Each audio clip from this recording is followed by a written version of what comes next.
Welcome to the Brokers Lounge with Eddie and Carlo. Disclaimer: the information contained in this podcast is general in nature and does not take into account your personal circumstances. Please head to the show notes if you want to book a free call to discuss your personal situation. Hi everyone, and welcome to another episode of the Brokers Lounge. I'm joined by my esteemed colleague Eddie again. Thank you.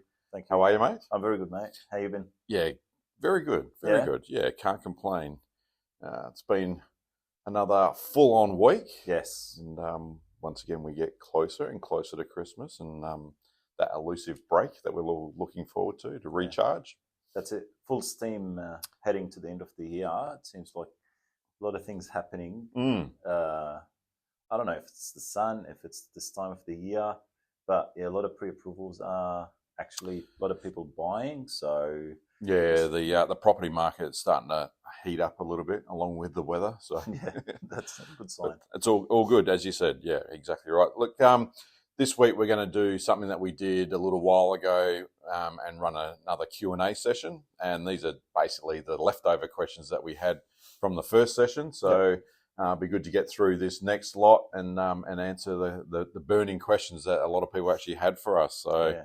All these sleepless nights now, they're going to be resolved today. Yes, life can continue after today's podcast. So, no, very good. So I'm going to kick off and ask the first question. So, Eddie, you have the joys of answering the first one. So the first question goes that redraw versus offset on a home loan, which is better? Does one give more flexibility as opposed to the other when wanting to upgrade your PPR or your principal place of residence and retain your old PPR as an investment property? A bit of a long-winded question, but...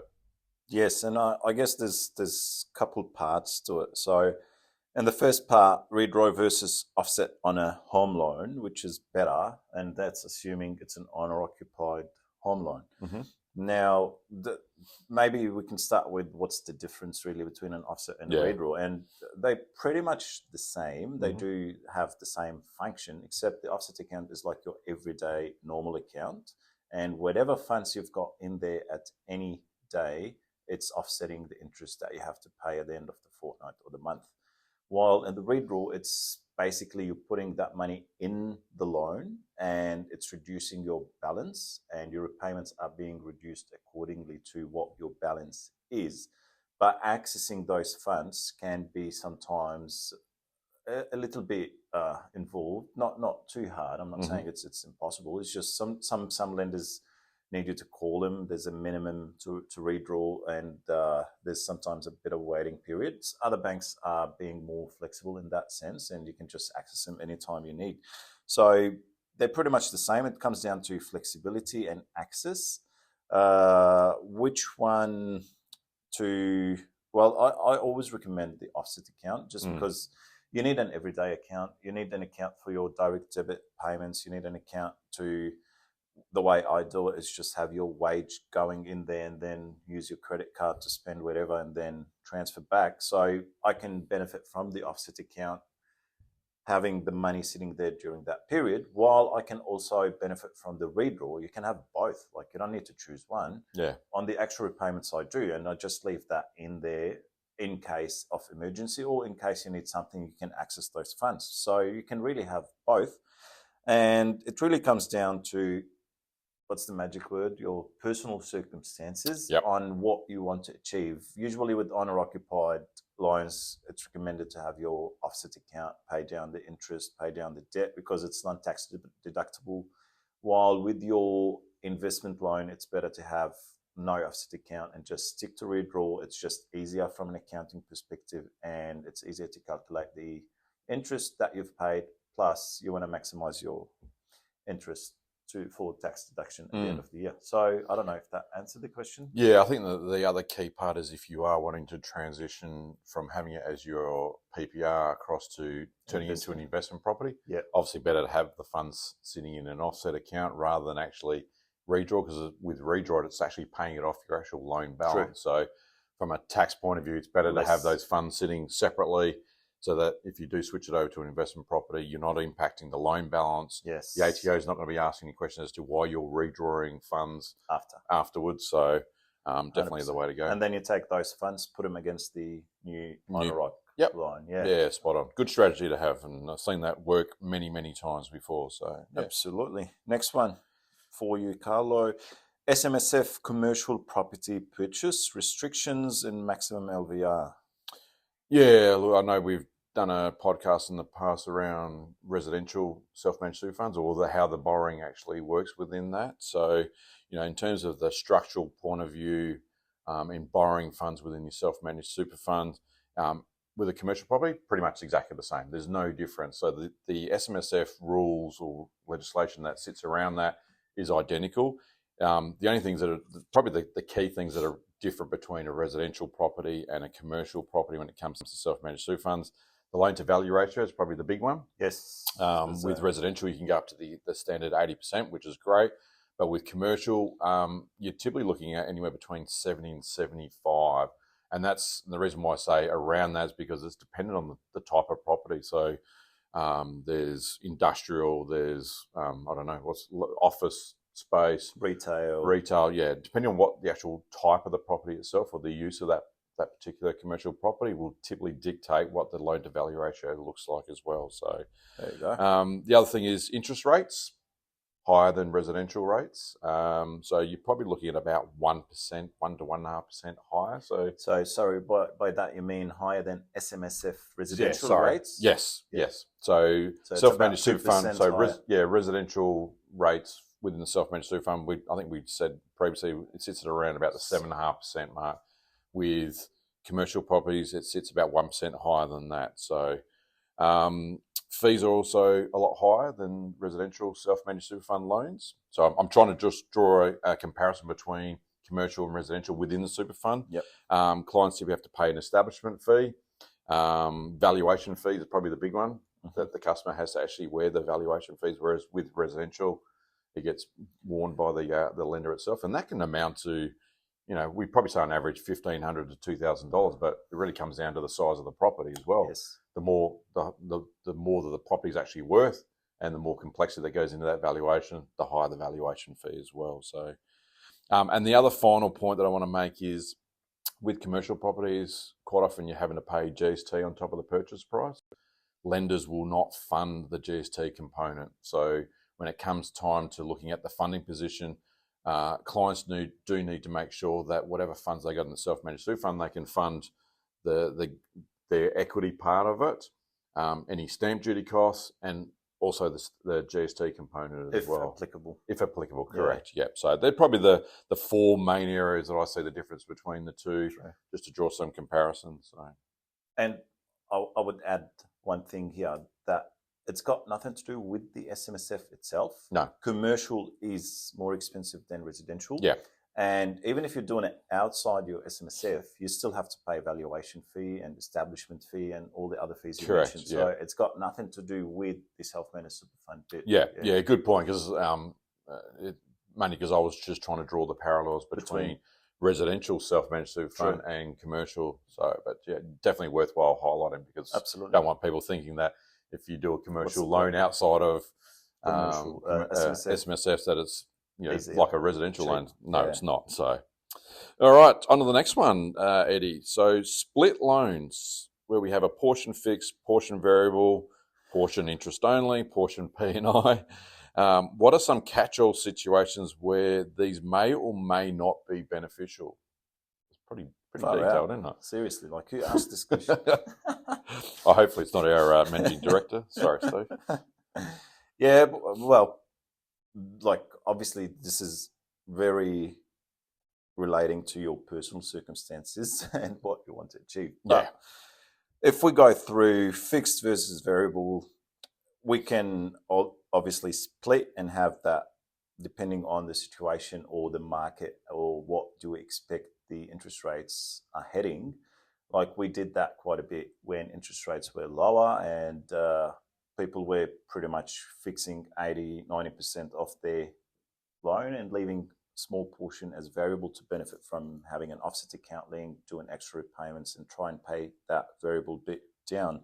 So these are some cases where we can recommend fixing. Even now, we've got a few splits happening where fixing your loan over 2 years, you can see your rate around the mid fives, where variable rates are around the 6.2, 6.3. So some clients are actually fixing their loans over 2 years just to have that lower repayment on the fixed part and still try to have the variable side. So if rates drop a bit over the next 2 years, they can still benefit from lower interest rates. So really, it's not a straightforward answer to this because it depends on your personal circumstances and the state of the market and interest rates and where those are heading. Now, in terms of interest only and principal and interest repayments, this really relates to your few things as well. Cash flow. What's your aim with your cash flow and what are you trying to achieve? Second of all, is it an investment or owner-occupied loan, or do you have both? So just some examples here. If you've got an owner-occupied debt and an investment debt, usually recommendation is to have the investment debt as interest only and you redirect any cash flow you're saving from those repayments towards your owner-occupied debt. So you pay down the non-tax deductible debt first before aiming to pay down the investment loan. In some cases, people are having they're very having hard times with their cash flow and they just want to save whatever they can on the repayment. So interest only can be like a band-aid for a short period of time, just to benefit from lower repayments until they get back on track, which is not recommended because if you're trying to save $300-400 to get by, then you're not in a very good place. It's not something that the banks are overly keen on as well as having owner-occupied loans at interest-only repayment. So at the end of the day, they do it. Yeah, they'll do it, but they're not overly. Yeah, and they'll charge accordingly as well. So. Probably, interest rates are higher on interest only. So, I don't know if that to catch all situations, you gotta. There's heaps of situations. We'll need a 3-hour podcast to go through them all. So especially with 4 variables, so it's like A, B, C, D. I'm just giving you all the hard questions today. So. That's what I'm figuring out, man. That's what happens. Yeah. I'll get first. If you want to know more, just give me a call and we can have a chat. But that's pretty much what it is. Really, and a lot of these questions do always go back to individual circumstances. So we're trying to give some broad answers, but at the end of the day, just contact us and we can help you run through your individual circumstances. So. 100%. Yes. Here's an easy one for you, Carlo. Oh, none of them are easy. Is that what you did? Easy, Carlo, hard, Eddie, easy, Carlo? No. All right. What happens? You'll do the next one. What happens to a property in an SMSF once the loan is paid up or cleared? So I must admit, when I first read it, I went, well, what else is going to happen to it? It just stays there. But it is a little bit different within a self-managed super fund, pretty much because if you're borrowing outside of your self-managed super fund and you repay the loan, say it's in your individual names, well, you've had ownership of that property in your names from the start. You sell it, it's still in your names. True. Self-managed super fund obviously a little bit differently, and we've talked about this in the past where there is a separate entity that actually owns the property. So we've got the Bear Trust that actually owns the property. The beneficial ownership still sits with the self-managed super fund though. So in the event that the loan is actually repaid, technically the ownership still sits with the Bear Trust from a legal point of view. So if you did a title search on that property, it would still come up with the Bear Trust name. But the beneficial ownership still remains with the super fund itself. So the super fund still collects rental income, whatever it might be, any other type of income itself. And that arrangement can actually stay as long as you really want it to. Yep. So it becomes a little bit more technical now. It's probably a little bit outside of my expertise. So you can actually have that then transferred back into the super fund itself, or you can let it sit with the ownership with the Bear Trust. Either way, the beneficial interest or ownership still sits within the super fund. That's probably the most important thing. So, if you're wanting to know whether to transfer back from the Bear Trust to the super fund itself, obviously seek legal advice, accounting advice as well, because there may be some implications with regards to that. But it is a little bit more complicated. Does that answer that question? I think it does. Yeah. I think it does. Like you said, getting technical can lead to giving wrong advice. Like you have to actually seek legal advice. Yeah, I think the key thing is that once it's repaid, it doesn't just automatically move back into the super fund. True. It still is legally owned by the bear trust itself. So perfect. Okay, next question for you, Eddie. What are your thoughts on the Victorian government's new temporary off-the-plan stamp duty concession for all? Who do you think it will benefit the most, and do you think it will have the desired effect of more dwelling getting built, considering it only goes for 12 months? Yep, that's actually a good question. Yeah, I like that one. Yeah. And in the beginning, I was like, "What are your thoughts on the Victorian government?" I thought that was the question. Should I have stopped after that word? Probably should. Okay, but we wouldn't have had time for your answer. Would be beeping. But anyway, so it's a new rule that the Victorian government brought forward, and basically, if you sign a contract after 21st of October, you can be eligible for this new concession on stamp duty as long as you buy an off-the-plan property. It has to be part of a strata subdivision, meaning there's a common property like a driveway or it's a building, apartments. It can't be a standalone house, so you can't do house and land package. And there's no really limitation on price. There's no income threshold, unlike the other concessions and schemes run by the government. So it can be really good and helpful. Like an example, if someone's building or buying an offer plan, a townhouse, okay, and let's assume the cost would be 1.2 million. Out of that 1.2 million, the building cost is 750. So they don't pay stamp duty on the full amount. They only pay stamp duty on the land component.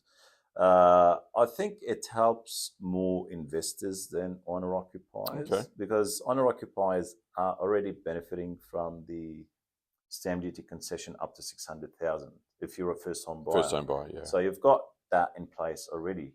This would encourage more investors to benefit from that. Obviously, you have to buy a brand new off-the-plan building, apartment or townhouse, but it would encourage a lot of investors to actually save themselves $30,000, $40,000 off the upfront costs, considering there's no limit on the price you can go up to.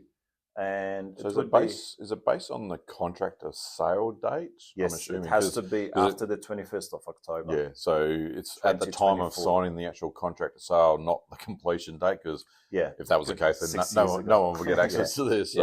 So I think it's good in one way, pushing more investors to buy apartments and townhouses. But the question is, how many investors are happy with buying off-the-plan apartments and townhouses? That's the first question. And I don't know if it will have the desired effect of more dwelling, considering the existing tax laws that the Victorian government brought forward. So it's like reduce on one investors. hand. Yeah, exactly. Reduce on one hand and then grab it on the land tax on the other hand. So yeah, and I think what we've seen over the last 12 months, like a lot of investors selling and buying interstate outside Victoria. So definitely some people will benefit from it, but I don't expect it to have a huge effect on the building industry. Yeah, agree. So that's And I think if we were going to see some type of benefit, I think we would have already started to see a lot more things happening, and I just don't think we're seeing much at the moment. So all the builders I know, they're still complaining. Yeah, but that's what builders do anyway. Sorry to all the builders out there. Carlo. Yes. When's the best time to fix? Oh, I'm going to sound like a broken record now. But they didn't really specify what to fix. So okay, we're going to make the assumption we're talking about a loan. Okay, so when's the best time to fix your loan? Okay, well, let's change that question a little bit. Yeah. Well, I know you're going to sound like a broken record, like I just said, but it does come down to individual circumstances. Knowing, you yourself know what your cash flow looks like, And if cash flow is tight or you're facing a bit of pressure there, then yes, now may be the best time, not the best time, but maybe a good time to actually fix your loan, just to help out from a cash flow point of view. All I keep saying to people is never, ever try and beat the banks and predict when's the best time. You never win. The banks make big profits for a reason. It's because they know how to manage these type of things. So always come down to your personal circumstances, whether it will help you from a cash flow point of view and managing that risk as well. So if you're going to fix your loan, do you also look at fixing just a portion of it so that in the event that rates do come down in 6 months' time, we'll probably need to talk about our little bet. It looks like we're both going to lose. They're now talking about the first rate cut in May next year. So you can get some good advantages if you're fixing your loan right now. We're in November, great. You could have 6-7 months worth of lower rates. You fix it for 2 years before you start seeing any type of rate drop. So it can definitely help you out. But don't try and beat the banks. It ain't going to work. I can categorically tell you that now. I've been in banking and finance for long enough now to see many people go, I wish I'd done something a little bit differently. There's always that I wish. But all right. I love this one here. Instead of going to a bank for a loan directly, what is the difference benefit if I go through a mortgage broker? In 100 words or less. I just threw that in. Sorry. Well, obviously, you get to work with people like Carlo and myself. Like, I don't know if I need to add anything there, but anyway. Full stop. Look, I think it's, for me, I see the personal relationship you get from going with a broker, especially really giving them a call anytime you've got questions, having someone to guide you through the process, build that relationship for future. If you've got anything that you're going to do down the line, they know your circumstances, they know where your position is. It's just a lot easier to direct you in the right way. Obviously, like any trade or like any profession, you need to find the right person. You need to find someone you get along with, you can have a chat with, you like the way they provide the service, the way they communicate with you, all that sort of stuff. So there's a lot of good brokers out there. So find yourself someone good that could be with you along the journey. Obviously, I guess the way we do things, like the reviews we constantly do, the pricings in the background, where we always try to get a better rate for the clients, just the support we provide, really, it's a very good process that we've got, and it's all free. So really, you're not benefiting anything more if you deal with the bank directly, especially with the banks. You're dealing with someone today, you go back 6 months later, it's someone completely new, and they always go by the book. It's black and white. While with us, we always find a way to do things and try and make it as easy as possible. So is that 100 words? I wasn't counting. Sorry. No, okay. I don't know if you've got anything. No, I think you're pretty much considering you're an ex-banker, ex-convict. Yeah, I think the biggest one is obviously going to be, like you mentioned, the relationship. I've had many a time where speaking to a client and they said, I used to deal with such and such in the bank and went to ring up and now they're gone. Or I get an email and your new banker is this person. It's like, I need someone who's going to know me, know what I've been through, what I'm looking to achieve going forward. So if the banks keep changing over personnel, how are we going to get any type of good relationship, good continuity? And that's the key word, relationships. I guess in anything, like you need to have good relationship with whoever you're dealing with. So, all right, on to the next one. Mm-hmm. Carlo, minimum deposits to get in the market. Okay, this is... I think I'll try and answer it as broadly as possible because it really does depend whether you're a first home buyer or not, whether you're willing to pay lender's mortgage insurance or not.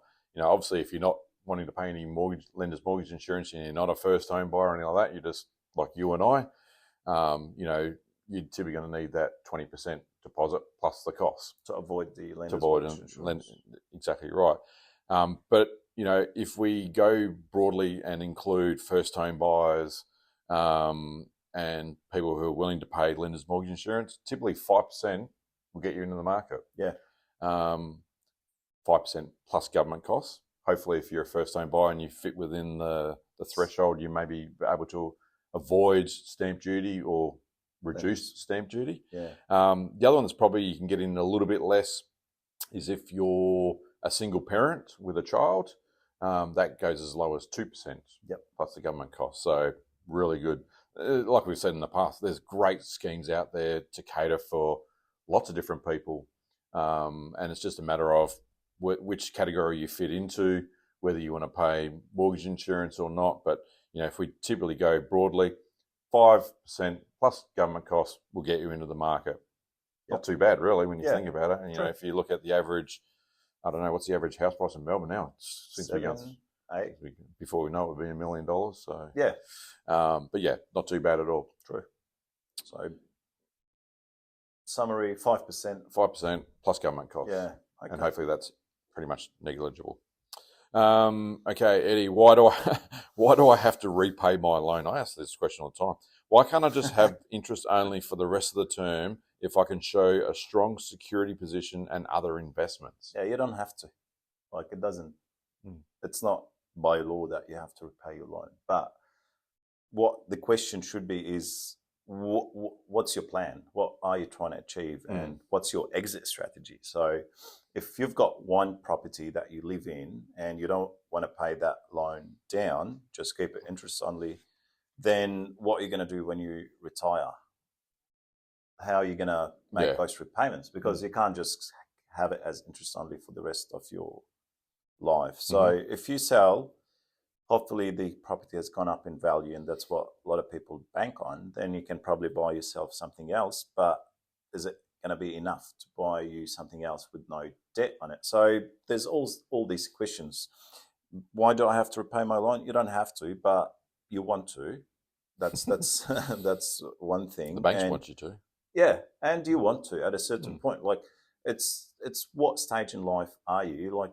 If you're building up your portfolio and just expanding on your properties and the wealth creation strategy you've got, you want to take on as much debt and pay off as little as possible of those properties. But then you get to a stage where you want to consolidate and pay off the debts you've got. Yep. And that's where you can start selling some of the properties, cash out, move those funds, pay down the rest of the debt, and you've got your passive income going. So it's really a technical question that is reliant on your plan and where you want to end, what do you want to do. Unless you want to end in a nursing home, that's different. You could just sell the property and, whatever funds you've got, go to a nursing home. And so it's really up to you.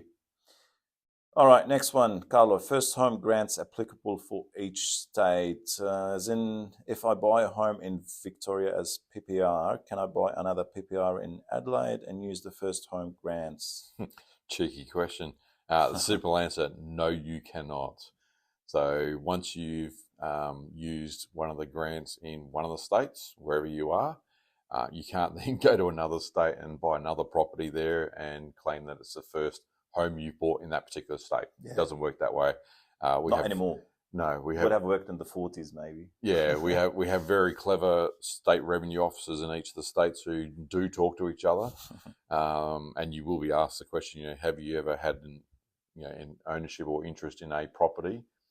So if you're answering no, it's illegal. You're making that declaration. So, and I guarantee the governments will catch you out if you decide to go down that pathway. So, simple answer. It'd be nice but I could see it'll get out of hand very quickly, and that's for sure. And before we know it, the governments will find different ways of raising revenue because they'll be missing out on quite a lot if you did that. Otherwise, we'd be sitting there going, well, just work our way around Australia and just buy one in each state. That's it. And not pay much stamp duty or get a first home owners grant. So, just go collect. Good try. Whoever answered that question, clever question, cheeky question, but no, sorry. I can imagine a few people who have asked that question. I think I might know who actually asked this question. But starts with an N.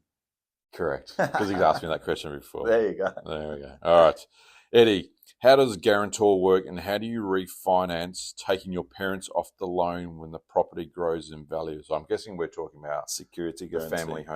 the family support guarantee. So Yeah, like using the family home as a security guarantee to allow you to borrow the full amount plus cost of your purchase. And actually, I'm doing one now, refinancing and taking the parents off the guarantee. So basically, use the security of your parents to cross-secure it with your property, and then it doesn't need to be fully secured. So you just cover that 20% plus stamps. So it will allow you basically to buy a house, a property with paying zero out of pocket. But then down the line, you're paying down the debt, the property's going up in value. You get to a stage where you want to release that guarantee, that security. So we basically order a valuation, make sure that your loan is now under 80%, 80 or under. So this will allow us to release that security by just getting a discharge form signed and sent to the bank. And then they release that property, and then the full debt is just secured against that one property that you have purchased. So yeah, that's how it works basically. Works well, and it's good comfort for the parents to know that, you know, they get their house back. And look, the guarantee is always only just limited to that gap that they had originally when the loan was taken out. So, but they can sell the full house if exactly right. Yeah, shit happens. Yes. Anyway, I don't want to scare too many of them off. All right, we'll finish up with this question, Carlo. Sure. How to improve borrowing capacity? Yeah, I've just written down 4 different things. I think are the main ones. So I just want to go through the main ones. You can increase your income. So that can be many different ways. Overtime, get allowances, ask your boss for a raise. Can I ask that? Yeah, you can. Okay. Eddie, can I have a raise? No. Okay. So it can be that quick as well. You can get a second job, whatever it might be. So obviously, number one, you can raise your income somehow. Best one's probably decrease your spending. So have a look at your spending habits, where you're actually spending the money, because the less you can actually declare as your living expenses, the greater opportunity you got of being able to increase your borrowing capacity.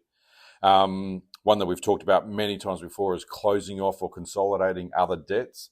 So high interest debts, especially like your credit cards, your personal loans, you know, because when we go to do a servicing exercise, and if you've got credit cards or a personal loan, we'll take those actual repayments. Now, in credit cards, it's a percentage of the actual limit, not what balance is owing.